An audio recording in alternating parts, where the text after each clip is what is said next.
接下来请收看中嘉新闻。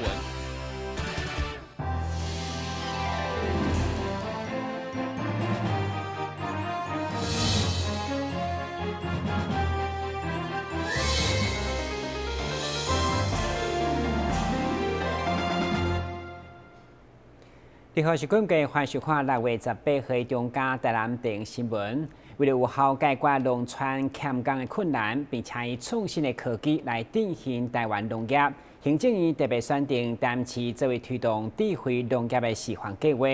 该计划特别引进无人无人机来替农民喷农药，而且初步已经呈现成果，嘛希望带动新一批的少年人愿意回故乡来打拼农业。总统下令以后，5架无人无人机以空中分列式的自动导航来飞行，相当壮观。因上主要任务就是代替人工协助喷农药。根据了解，这项创新科技的运用，中央则选定台南大型米厂的客座作为推动智慧农业的示范点。其中无人无人机若依照每点钟来回作业4-5转来算，规工所累积喷药的面积就高达10架。估计个效率，让农民唔免吸到有毒农药风险，成本嘛大大减少。即摆这无人机吼，互阮的庄脚吼去喷药啊吼，效率较好。为什么呢？因为你即摆头一届要喷药的时阵吼，迄田较烂啦，啊若无人机的时阵人就袂遐忝啦。啊，个若无人机的迄个效率较悬，哦，你也像即届阮所参加的吼，一工会当做20架，哦啊，所以时效吼对阮来讲会当掠着。当时要施，当时要投药啊，安尼效果较好。嘿，啊，若像今年是拄仔来阮遮，阮做3摆，成本一定较节省啊，因为你也是讲面积较侪，咱的工资进农民也去喷啊，请咱人工用的，一轮就是200块。啊，若是讲用这个无人机，一轮就是160块，会当节省时间，啊，效率都好，啊，上重要有会当节省阮的成本。还是对一边用无人无人机喷药的，一边是人工来比较，用无人无人机喷的稻啊加做青翠结实，人工喷的甚至已经出现丢热病。除了这以外，现场嘛展示专门用来掌握农业损失的无人无人机，你也当透过大数据来追踪作物的成长状况。面对这么好的成果，中央已经编有算伫8月开始开班，补助有意投入无人机操作农民来上课，加上扩大办理稻米产销专区，来保障农民收购绩效等具体计划。台南新闻管制林根采访报道。原本伫讲到南区的日新溪和樱花居民的观感就是乌乌草草，不过现在伫议员刘慧英的积极争取，中央顺利编列前瞻计划来补助市府，目前水质都要大大改善，进一步伫下游的立美化景观改造嘛可望会速处理。日新溪伫上游净水厂完工以后，接续就是下游的桥墩、护栏的结构补强、立美化工程以及清除出水口问题的改善。对此，议员刘慧英上午邀集水利局实地到场会勘，共同讨论相关的计划。根据了解，进前对金华路到中华西路这节2400米的护栏工程，市府向中央争取前瞻计划已经投入1500万。现在就希望下游的部分延续落去，让这个水环景观除了摆脱恶臭，甚至有清水的空间。桥开啊吼，拢规拢排啊，底下拢无咧叮当，拢底下啊，拢底下发草啊。需要安工几号槽？系啊，啊甲迄个有迄个制作一寡迄个粪扫吼，足大堆啊，确定恁会当去看卖啊一个。因为前回哦，两当前有请过哦，开足侪钱啊，叫伊即马。伊拢无要甲咱整理啊！之前像咧嘛，遐有人咧跌倒，系啦，啊，拢无咧整啊，伊摆啊底下拢无咧叮当吼，啊，拢底下生草发草。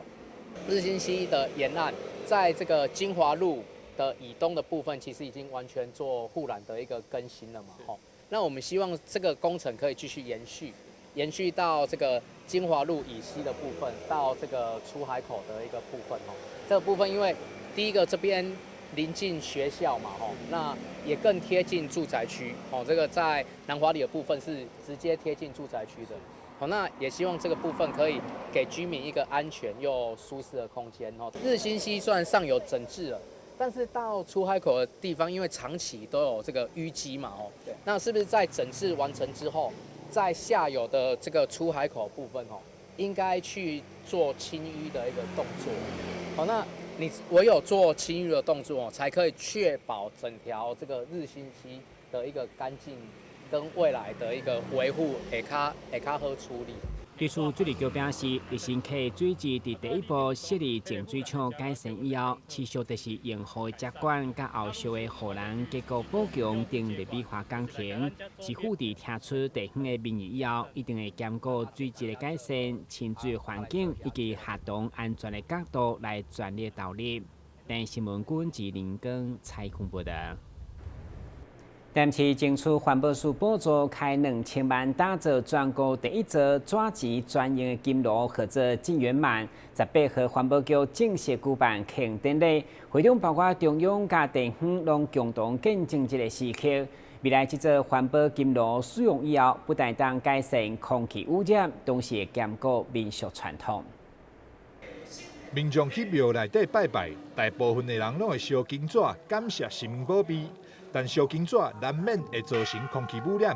为了改善这个问题，台南市政府伫8档进前就开始实施纸钱集中烧以后，减少真侪烧金的数量。虽然政策是真好，但是嘛有民众质疑金纸甲粪扫做伙烧化，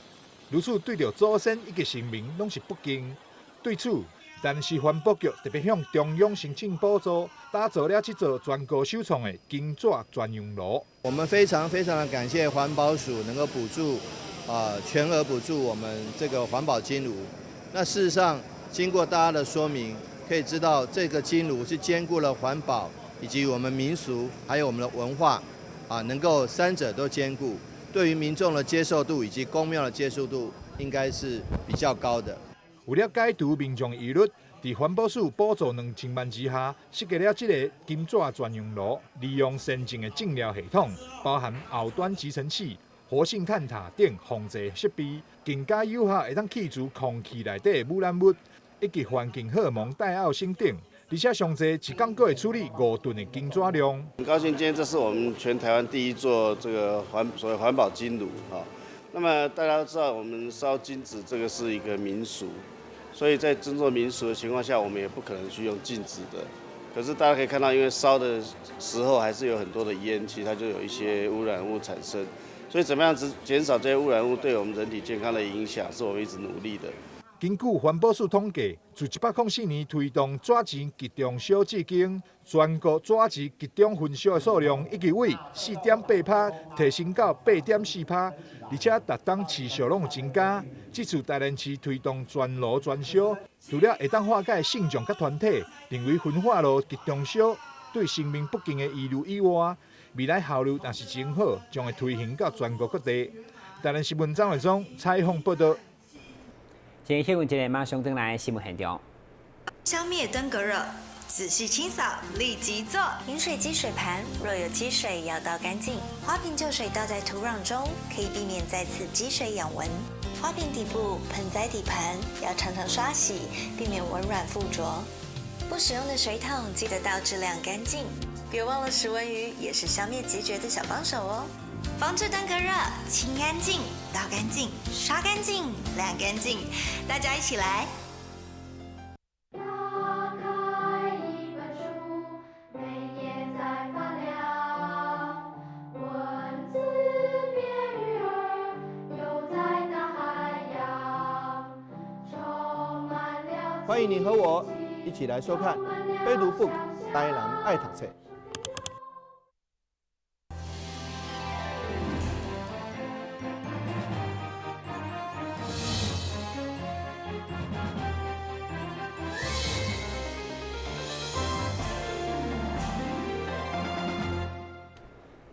为了让学生了解家己的兴趣，创造多元学习的机会，台南市第3间职业试探甲体验示范中心18号上午伫安顺国中启用，市长黄伟哲嘛亲自出席揭牌典礼。会中勉励所有学生透过示范中心，会当找到家己未来人生的方向。现在资讯愈来愈发达，学生对家己未来规划选择也愈来愈多。为了提供台南的学生会使更加熟悉家己未来的路。台南第3间的职业试探甲体验示范中心，18号伫安顺国中正式来启用。市长王伟霆也亲自出席这届的揭牌典礼，并鼓励学生会使多多到这3间的职业试探中心体验相关的课程。以前那个传统说小孩子要抓阄，就是他出生不久就要摆好几样东西，然后看他抓哪一样，他抓到工具可能将来要做工匠，抓到书本或抓到笔，有不一样的解读。那我们其实，在现代科学来讲，职业还是需要初探让同学觉得说我的未来的倾向、未来的发展。当然不只是艺术、农业和这个音乐啦，我们还有其他两所的职探中心都可以有我们同学去那边看一看未来未来职业发展的一个方向。安顺国中这个中心将会使提供农业甲艺术相关的体验，艺术的课程也有现在上夯的拍片甲动画制作等等。同时安顺国中上知名的布袋戏，农业的部分也有兽医等甲动物相关的课程，要互来这体验的学生会使对国中的记忆教育有初步的熟悉。他会觉得会痒啊，会动啊，他就去咬它，所以你只打一个结，万一它松掉了，这个伤口就裂开了。到时候你就看你的狗跟猫，它受伤的地方还在流血，那个就很严重啦。所以我们要再打一次，一样你看平行伤口绕2圈，然后呢，去抓住线头之后拉出来，拉出来之后这样够不够？够。再一个平结就好，好不好？再一个，所以你看绕1圈1圈。然后抓住。台南市的第3间的职业试探体验中心那我们当然结合我们学校的特色，我们学校就是管乐。刚刚大家所有的来宾有欣赏到我们的管乐团，大概占了1/3的管乐团，几乎年年都是全国的这个常胜冠军那另外呢，就是也看到我们的布袋戏社团，还有旁边等一下你会经过我们的美术教室。我们这边就是因为学校的很多特色，所以我们申请的是艺术领域，还有一个在地安南区的一个特色就是农业，所以我们做这2个。现在职探中心也将要伫7月举办各种的营队，要让国小的小朋友会使到现场体验各种的课程，帮助因了解家己的兴趣甲目标，落实多元的学习。台南新闻郭博义采访报道。另外，为了让大港地区学生认识当地文化，甚至扩大到守护大港环境甲研究，社区大学大港分校甲海卫中中5档前就结合大港周边学校，共同推出大港留育学习奖。今年总共有15位优秀的学生得奖，18号正式颁奖表扬。海卫调风奖甲社区大学大港分校所推动的大庙行学，为了推广大道公保境护生的观念，打造永续环境，积极推动相关熟悉大港地区的课程甲活动，希望让参与的民众会使成为大港地区的守护者。同时，也伫5年前推动台江流域学习奖，表扬参与活动优秀的学生。今年总共有15位的学生得奖，18号上午举办颁奖典礼，同时也为这念伊个要毕业的学生献上祝福。台江流域学习奖就是为了鼓励地方的小孩，大家认识地方，认识台江，尤其是整个流域呢，就是我们生活所在的地方。所以呢，我们透过我们的踏查，透过我们的研究，透过我们的行动，大家认识台江，认识台江的植物、动物、特有种，还有呢各种生态的状况跟呢环境。那么经由这样学习呢，同学对地方有更多的了解，同学呢对地方有更多的认同，同学呢对地方有更多的研究，甚至呢得到全国的大奖。所以呢，我们台江流域学习奖呢是立足地方，放眼全国，然后呢在地方扎根呢，成为一个我们在地方的学习的典范。这一系列的课程对学生来讲都是非常难忘的经验。唔但让因更加熟悉这片土地，同时因嘛希望政府会使更加重视大港地区的周边环境。这个奖每个学校都有毕业评选机制嘛，那其实我真的觉得这个奖真的不只是属于我的，然后也就是属于我们整个社团或者整个为台江奉献的一个，对他们大家应该都有这个奖，是这奖就是我来代表啊，这样子，对我觉得大家都能领这个奖，那。我希望在接下来大学，无论是大学，像刚刚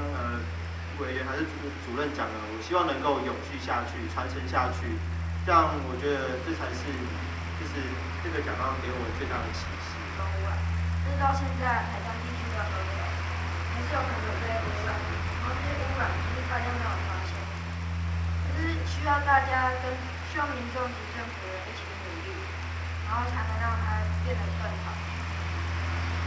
然后我就是希望学弟可以就是借着台上的时候学习活动，就是让自己学习到更多东西，然后让自己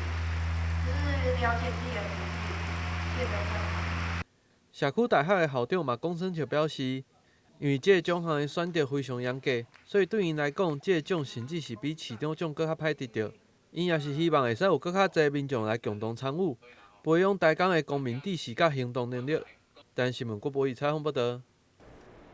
为营造公平教育环境，台南市保持教育甲品保协会启动今年的育苗专案，要来帮助弱势家庭的学生。根据了解，该方案就是大台南有57间立案的补习班，将提供450个免费以及100个半价名额，让弱势家庭囡仔买当安心来参加补习。长期关心弱势孩童的教育问题，台南市补习教育以及品保协会集合了57间立案补习班的地中，今年扩大举办，总共要提供450个免学费的名额，以及150个优惠名额，要来帮助弱势孩童，让因得到更好的教育。那每年呢，大家都针对这个部分呢，用力来推广，因为呢，我们希望可以照顾到更多的没有这些贫困的家庭，他们没有办法来补习的。那今年呢，我们特别有那个放宽资格，让这些学生呢，他只要是贫困，那透过社会局或者这个教育局或者劳工局他们的一个转介呢，我们就可以来做那个。通过他们的申请，就是让他们可以来参加这样子的一个补习。那我想这个是对于他们来讲，我们希望在今年呢，可以让这些学生呢，只要是贫困就可以参加这样的一个辅导。补教品保协会对着弱势教育方面的善行义举，和侪来参与的贵宾以及侪位市员，拢大来学了。在94年其实就是有疫苗的专案，95年甚至有个啄苗的爱心银行，一步一脚印，在这几年来付出了，默默在耕耘我想透过这个平台里面，有很多做到就是关怀的这个学子，事实上在他未来里面能够有一个亮丽的人生前途。我想不只是伊的成功，包括因为他来影响整个社会的观感，还有社会的付出，我想这是附加价值，我们看不到的，我们真的看不到的。所以今天我们有这个就是平台，我们也希望让更多的需要关怀的这些学子里面能够受到关怀。台南市育苗专案今年开始放宽着申请的资格。无限中价以及低收入户，若是社会局、劳工局转介有补助、有证明者，经过协会理监事会议审核通过，拢会当来申请。因所提供的补习项目主要是国小、国中、甲高中以及公职考试，要用教育来改变这寡弱势未来命运。台南新闻网早采访报道。由美生社会福利基金会所承办的台南市身心障碍体适能中心，为了加强宣导身心障碍者甲陪伴家属会当勇敢行出户外，同时建立运动习惯。18号举办5周年成果展，邀请555位身心障碍朋友做伙跳舞，欢喜庆祝5岁生日。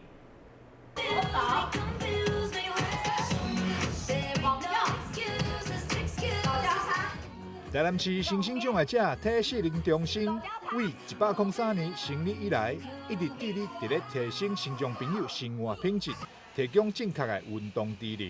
能。5年来，伫治疗师以及运动指导员等专业团队努力之下，总共服务过17000人次，32个身障单位。为了庆祝中心成立5周年，基金会邀请来中心运动过555位身障朋友，做伙跳舞庆祝。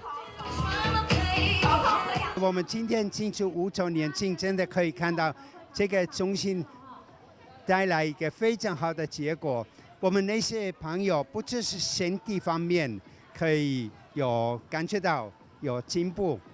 但是甚至心灵方面，他们来这里运动，他们常常很愉快，也可以认识新的朋友。所以很多朋友都每一个礼拜都会来，甚至有些朋友可能一个礼拜2次都来。出席活动的台南市副市长许玉典表示，希望会当甲大家做伙努力，将台南打造成为无障碍的幸福城市。真的很开心跟大家在一起，我们一起来努力，让台南市呢能够成为一个我们的无障碍的一个幸福城市。我们一起来努力，再次感谢大家。透过举办新古典，将5档的成绩呈现给所有人知影。中心未来嘛会持续努力，鼓励新疆朋友保持运动的习惯，改善体能，维持健康。台南新闻张伟忠采访报道。下面来关心详细天气变化。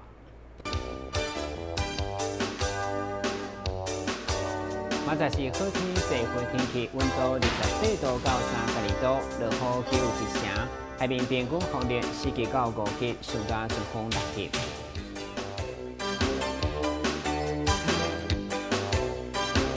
感谢收看6月18号中间台南电视新闻，咱再会。